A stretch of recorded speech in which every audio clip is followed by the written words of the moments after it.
చందమామ కథలు. మాయా మత్స్యకన్య. బ్రిటిష్ వారి కాలంలో ఒక సంస్థానానికి రాజుగా ఉండిన రామప్రతాపుడు విచిత్రమైన వ్యక్తి. ఆయనకు మూఢనమ్మకాలతో పాటు మంకుపట్టు కూడా బాగా ఉండేది. అతని మెదడులోకి ఏదన్నా ఆలోచన వస్తే అది ఎంతో హాని చేసి గాని వదిలేది కాదు. ఇందువల్ల ఆయన సలహాదారులు, సంస్థానంలోని ప్రజలు చాలా కష్టాలకు గురయ్యేవాళ్ళు. ఒకసారి ఆయన వంగదేశం సందర్శించి అక్కడ జనపనార పంట విరివిగా ఉండడం చూసి వచ్చి తన దేశంలో కూడా రైతులందరికీ అదే పంట వేయమని ఒత్తిడి చేశాడు. విధి లేక రైతులు ఆ పంట వేశారు. దాని ఫలితంగా నాసిరకం జనపనార ఉత్పత్తి అయి నష్టానికి అమ్ముకోవాల్సి వచ్చింది. ఆహార ధాన్యాలు పండవలసిన పొలాలలో జనపనార వేయడం వల్ల దేశంలో తిండి కరువు ఏర్పడి ప్రజలు దుర్భరమైన కష్టాలకు గురి అయ్యారు. మరొకసారి రామప్రతాపుడు కాకులు యమదూతలని, దేశంలో అవి ఉండడం దేశానికి అరిష్టమని, అందుచేత దేశంలో ఎలాంటి కాకి లేకుండా చేయాలని తీర్మానించుకొని జనాన్ని కాకులను చంపమని హెచ్చరిస్తూ చచ్చిన కాకికి ఇంత అని బహుమానం ఇస్తానన్నాడు.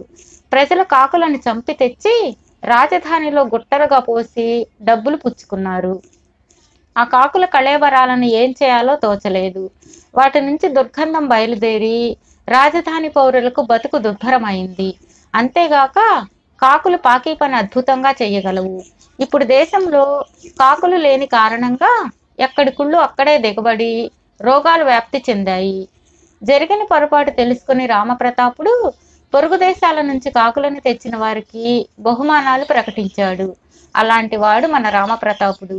ఇలా ఎన్నిసార్లు అలా జరిగినా అతని వైఖరి మటుకు మారలేదు. ఒకసారి రామప్రతాపుడు తన మంత్రితో, మత్స్యకన్యల గురించి మీ అభిప్రాయం ఏమిటి మంత్రి గారు అని అడిగాడు. దేవా, నేను అలాంటి ప్రాణిని ఎప్పుడూ చూడలేదు, కాబట్టి వాటి గురించి నేనేమీ చెప్పలేను అన్నాడు మంత్రి వినయంగా. కిందటి రాత్రి నాకు కలలో కనిపించింది. పై భాగం మనిషి, కింద భాగం చేప. ఇది చాలా విచిత్రంగా ఉంది కదూ అన్నాడు రాజు. రామప్రతాపుడి రాజభవనం ముందు ఒక పెద్ద కొలను ఉండేది. ఆ కొలంలోని నీరే నగరానికి అంతకు ఉపయోగపడేది. అందులో చేపలు కూడా ఉండేవి.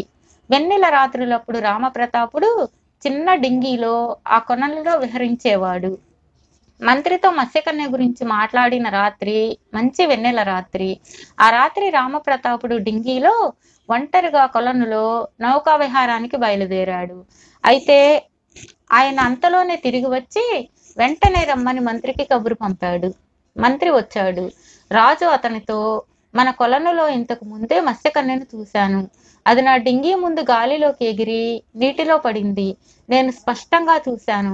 సగం మనిషి, సగం చేప. అది నాకు ఇప్పుడు కావాలి.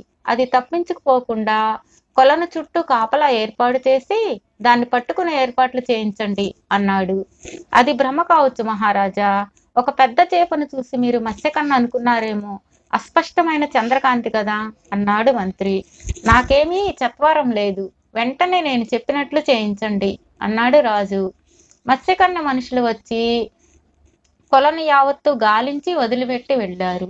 వేల కొద్దీ చేపలు పడ్డాయి గాని మత్స్యకారులకు మాత్రం మత్స్యకన్య జాడలేదు. కొలనులో నీరంతా తోడేయించి కొలనుని ఎండగట్టించండి అన్నాడు రాజు.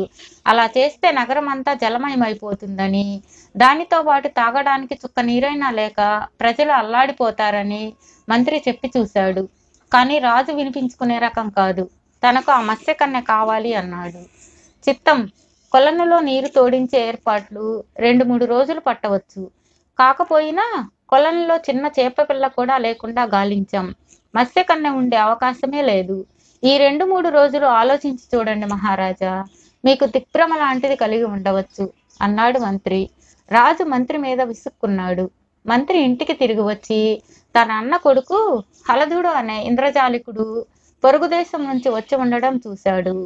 మంత్రి విచారంగా ఉండడం చూసి హలధుడు కారణం అడిగి కథ అంతా తెలుసుకొని, మీ రాజుగారికి దిగ్భ్రమలు కలుగుతాయని నిరూపించడానికి నేను ఒక యంత్రం తయారు చేస్తాను.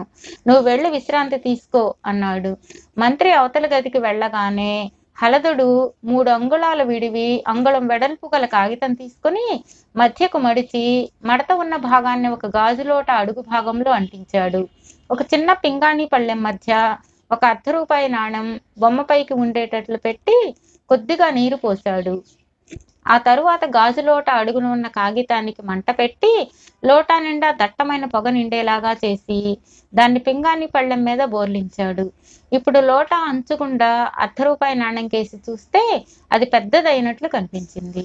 హలధుడు మంత్రిని పిలిచి, పెద్దనాన్న, జాగ్రత్తగా చూసి చెప్పండి, పళ్ళెంలో ఎన్ని రూపాయలున్నాయి అని అడిగాడు. మంత్రి పరీక్షగా చూసి, రూపాయే కదరా అన్నాడు.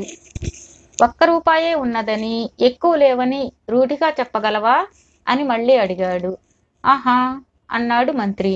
నువ్వు భ్రమపడ్డావు, అది రూపాయి కాదు, చూడు అంటూ గాజు లోట ఎత్తి పళ్ళెంలోని నీటి నుంచి రూపాయి బిళ్ళ తీసి బయటికి తీసి చూపాడు హలధుడు.